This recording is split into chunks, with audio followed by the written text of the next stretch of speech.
terungkap, sudah vonis. Tinggal kita ramaikan yang ketiga tersangka. Kapan nih akan ditangkap, disidang, dan juga ada vonis. Tentunya ini sudah menjadi tersangka. Ini ada situasi di depan Pengadilan Negeri Subang.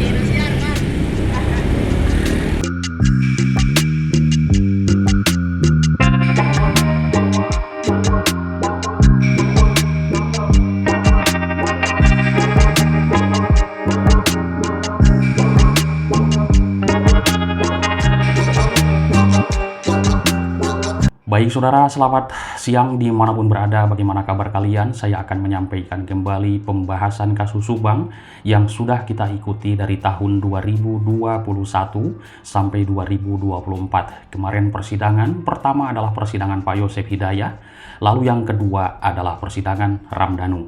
Pak Yosef Hidayah divonis 20 tahun penjara karena melanggar pasal 340, yaitu pembunuhan berencana. Hukumannya lumayan berat, hukuman mati, seumur hidup, dan juga 20 tahun penjara. Dan Danu kemarin di dalam persidangan, saya langsung turun ke lapangan, menyikapi, mencermati bagaimana jalannya persidangan, dan juga apa-apa yang sudah dibacakan oleh majelis hakim di Pengadilan Negeri Subang. Danu divonis 4 tahun penjara. Di sini banyak sekali komentar publik yang saya simak, banyak pertanyaan, kenapa Danu ini kok 4 tahun penjara, lebih ringan dari Pak Yosef Hidayah. Teman-teman simak sampai habis agar tidak gagal paham, saya akan membahasnya.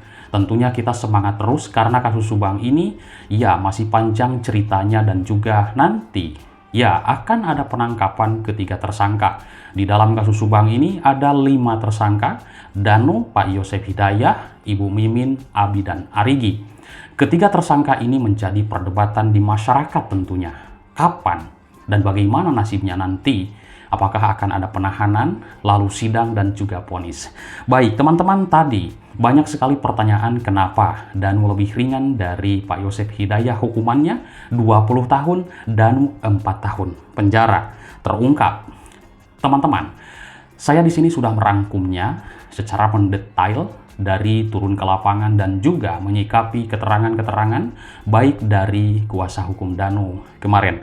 Teman-teman, Danu divonis lebih ringan dari Pak Yosef Hidayah, terdakwa di dalam kasus Subang ini. Muhammad Ramdhanu atau yang kita kenal adalah Danu di publik seperti itu, sebagai terdakwa di dalam kasus Subang, akhirnya menerima hukuman. Oke, Danu divonis 4 tahun penjara oleh Ketua Majelis Hakim di Pengadilan Negeri Subang kemarin pada hari Senin sore pada tanggal 29 Juli 2024. Dalam sidang vonis tersebut, Majelis Hakim mengungkap bahwa Danu terbukti bersalah.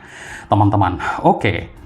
Hal itu lantaran Danu ini sudah kita ketahui ada keterlibatan atau ikut andil dalam aksi pembunuhan berencana terhadap kedua korban, yaitu Ibu Tuti dan Amalia pada tanggal 18 Agustus 2021 lalu. Di sisi lain, vonis yang diterima oleh Danu, yaitu dijatuhi hukuman 4 tahun penjara, itu menjadi sorotan masyarakat Indonesia. Yang saya simak di berbagai kolom komentar, ini banyak sekali yang mempertanyakan kenapa kok lebih ringan. Baik, teman-teman, bahkan vonis tersebut juga ternyata sudah kita lihat lebih ringan dibandingkan tuntutan Jaksa Penuntut Umum atau JPU. JPU kemarin menuntut Pak Yosef Hidayah adalah seumur hidup. Danu 8 tahun penjara. Namun sudah kita simak 4 tahun penjara untuk Danu ini. Lantas, apa alasannya Danu divonis ringan dari Yosef Hidayah? Teman-teman, saya di sini melihat sebuah rangkuman dan saya pun mencatat kemarin, merangkum sendiri, mencatat, menulis sendiri, teman-teman. Ya, yang pertama, kita sudah menyimak Danu ini bukan pelaku utama, namun dia ikut andil itu dipaksa oleh Pak Yosef Hidayah. Begitulah sudah menjadi fakta dan data persidangan dari pembacaan dakwaan dulu di awal persidangan. Nah, sebagaimana sudah kita ketahui, dalam kasus Subang, vonis sebelumnya, Yosef Hidayah ditetapkan sebagai pelaku utama dalam kasus pembunuhan anak dan istrinya, yaitu Amalia dan juga istrinya Ibu Tuti.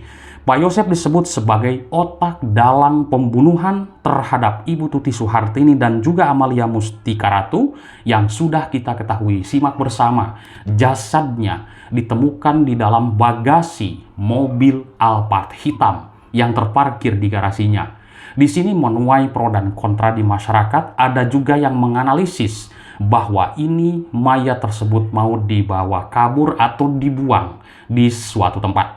Ada yang mengatakan seperti itu, namun mereka para pelaku ini sudah kesiangan. Akhirnya daripada beresiko ketahuan dari pojok CCTV manapun, kalau misalkan mobil tersebut berjalan menuju arah utara, menuju arah barat, menuju arah timur, itu kemungkinan bisa terjadi beresiko besar dan cepat terungkap. Begitulah mungkin teman-teman ya, dan banyak analisis seperti itu karena berjalan. Nah, berhubung kesiangan tidak jadi. Oke, lalu yang kedua, ada sebuah analisis sengaja mayat tersebut ditaruh di bagasi mobil karena ada sakit hati dan juga dendam. Karena sudah melihat dari berbagai keterangan bahwa wajah dari kedua korban itu dirusak oleh para pelaku.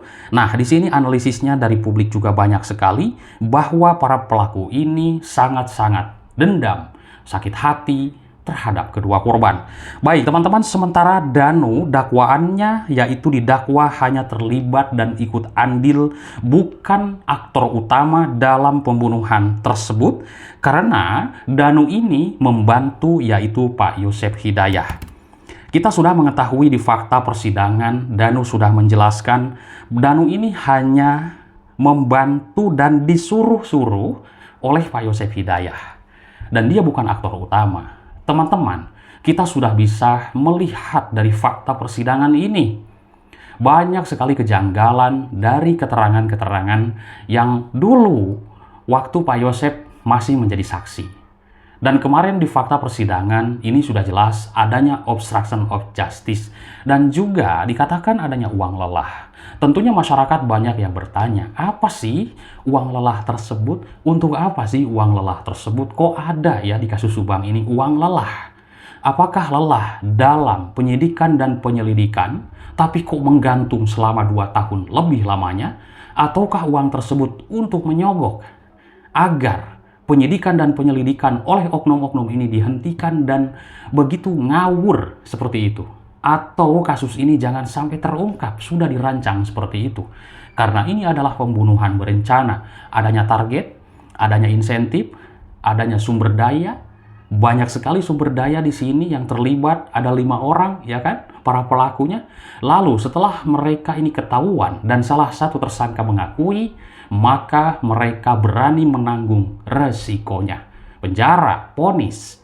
Nah, jika seluruh atau rangkaian dari perencanaan itu ada yang sudah disebutkan tadi, maka itu disebut pembunuhan berencana. Begitulah penjelasan dari pakar psikologi forensik Bang Reza Indragiri yang sudah mendetail di persidangan kemarin.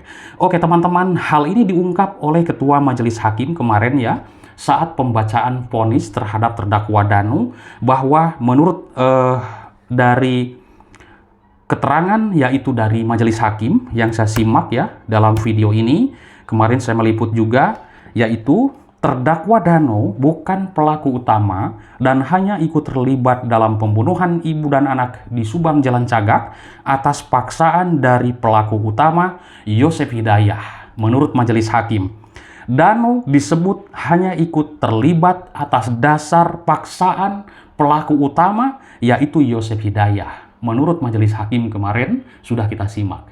Itu yang pertama ya teman-teman, poin-poinnya sudah saya sampaikan. Lalu yang kedua, Danu mengakui perbuatannya. Betul nggak? Dia mengakui dan sudah ikhlas. Dulu saya sempat juga mendengar dari JPU yang ibu-ibu tersebut bertanya, kan Danu nanti dihukum. Danu sudah ikhlas, jawabnya seperti itu. Karena ini akan dipertanggungjawabkan nanti. Luar biasa teman-teman jawabannya. Bahkan banyak sekali komentar publik yang memuji keberanian, kegentlemanannya. Bukan memuji Danu ya sesendiri. Ini sesuai fakta sidang, sesuai data sidang yang disampaikan di ruang persidangan. teman-teman. Baik, mengakui perbuatannya, itu poin yang kedua. Nah, alasan berikutnya yang membuatnya divonis ringan, Danu ini, yaitu lebih ringan dari Pak Yosef Hidayat, karena Danu mengakui perbuatannya, keterlibatannya, berada di tempat kejadian perkara, melakukan pembunuhan tersebut atas dasar paksaan dan juga perintah apapun di TKP tersebut oleh Yosef Hidayat. Begitulah menurut fakta sidang dan juga dakwaan yang sudah dibacakan di sidang. Nah, meski selama 2 tahun lebih lamanya, yaitu mereka-mereka ini atau Danu juga mengelak dalam keterlibatan kasus Subang ini, tapi pada akhirnya Danu mengakui perbuatannya. Yang kedua, inilah yang dapat menjadi poin-poin penilaian dari majelis hakim. Akhirnya divonis ringan, teman-teman. Teman-teman sudah mengetahui, sejak pemeriksaan tersebut, Danu mengungkap sejumlah pengakuan kepada penyidik Polda Jabar. Dan memang dulu pun, waktu di Polres Subang, Danu ini sudah mengakui sebenarnya. Namun yang anehnya tidak ada tindak lanjutnya, teman-teman, ya kan? Sampai menggantung 2 tahun. Akhirnya Danu mengakui perbuatannya, menyerahkan diri ke Polda Jabar. Dan sekarang, kasus Subang terungkap, sudah vonis. Tinggal kita ramaikan yang ketiga tersangka. Kapan nih akan ditangkap, disidang, dan juga ada vonis. Tentunya ini sudah menjadi tersangka. Dan sudah banyak saksi-saksi yang menjelaskan bahwa melihat mereka, ingat ya, bukan menuduh, tapi melihat. Namun, di jam-jam yang krusial, yang semestinya tidak ada di situ. Itu krusial. Nah, karena pengakuan dari mereka adalah tidur di rumahnya sampai pagi. Sedangkan banyak saksi-saksi yang sudah menjadi fakta persidangan melihat mereka. Dulu, masih ingat keterangan Purnawirawan, polisi, mengatakan bahwa punya screenshot CCTV yang berada di toko jamu. Nah, ini teman-teman, bisa jadi jika ketiga tersangka ini sudah tertangkap dan disidangkan, ini akan menjadi saksi dan memberikan data dan fakta yang dia lihat. Ini pasti, karena masyarakat sudah menyebutkan bahwa itu disebutnya Ibu Mimin dan anaknya, menurut di fakta persidangan. Nah, seorang Purnawirawan ini pun tahu itu Bu Mimin dan anaknya ini dari masyarakat karena memperlihatkan fotonya. Begitulah keterangan dia di fakta persidangan, teman-teman. Oke, baik, kita nanti lanjutkan yang ketiga, keempat, kelima, dan masih banyak lagi. Ini masih bagian pertama. Terima kasih atas perhatiannya. Salam sehat untuk semuanya. Bye-bye.